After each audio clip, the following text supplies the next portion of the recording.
Tersangka pembunuhan Brigadir Joshua Irjen Sambo terancam terkena pasal pencucian uang jika terbukti memindahkan sejumlah uang dari rekening korban ke orang lain. Selain pembobolan rekening Brigadir Joshua, Irjen Sambo juga diduga menyebarkan dana uang tutup mulut ke sejumlah pihak, salah satunya kepada LPSK.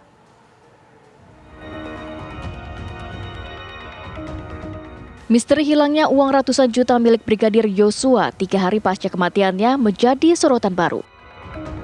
Kuasa hukum keluarga Brigadir Joshua yang menuding adanya pencurian barang pribadi dan uang milik Joshua sudah diamini pihak Bareskrim Polri. Hal ini juga menjadi perhatian Indonesia Police Watch (IPW). Ketua IPW Sugeng Teguh Santoso menilai jika memang dibenarkan pihak Bareskrim bahwa ada pemindahan uang korban ke rekening tersangka lain akan menambah pasal yang dikenakan pada tersangka Irjen Sambo. Kalau benar diiyakan, jadi ada tindak pidana baru lagi ini namanya, ya. Betul.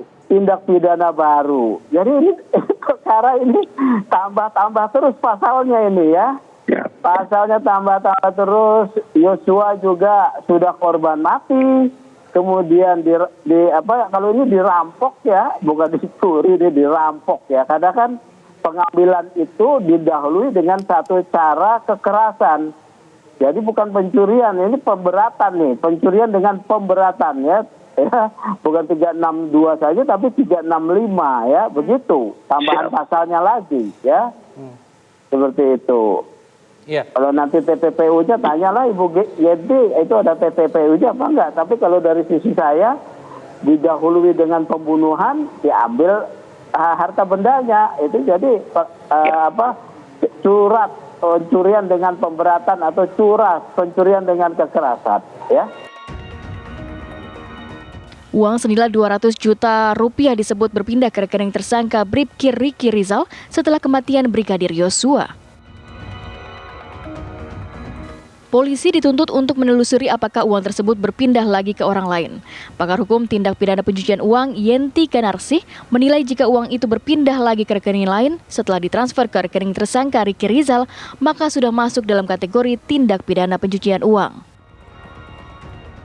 Kalau saya tadi mendengarkan bahwa tanggal 11 ada transaksi kan 200 juta, padahal yang memilikinya sudah almarhum dan kemudian ahli waris tidak ada yang merasa mentransferkan kepada RR berdasarkan penjelasan tadi, berarti kan sudah dipindahkan ke RR tuh, ya. Nah sekarang di RR ini rekeningnya di mana? Kalau rekening itu sudah pindah, itu berarti sudah ada pencucian uang.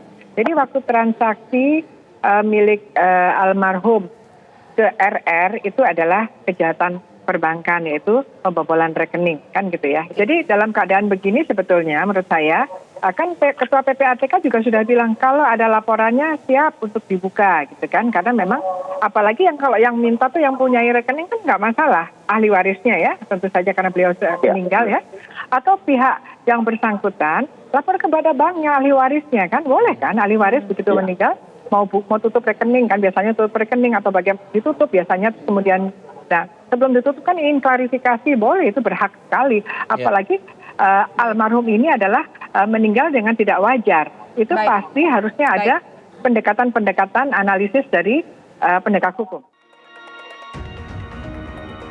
Selain pembobolan rekening Brigadir Joshua, Irjen Sambo juga diduga menyebarkan dana uang tutup mulut ke sejumlah pihak, salah satunya kepada LPSK. Penyidik masih menelusuri kemana saja sebaran dana penutupan fakta itu dilakukan, sekaligus mencari dari mana sumber dana Irjen Sambo untuk melancarkan aksinya tersebut. Tim TV One mengabarkan.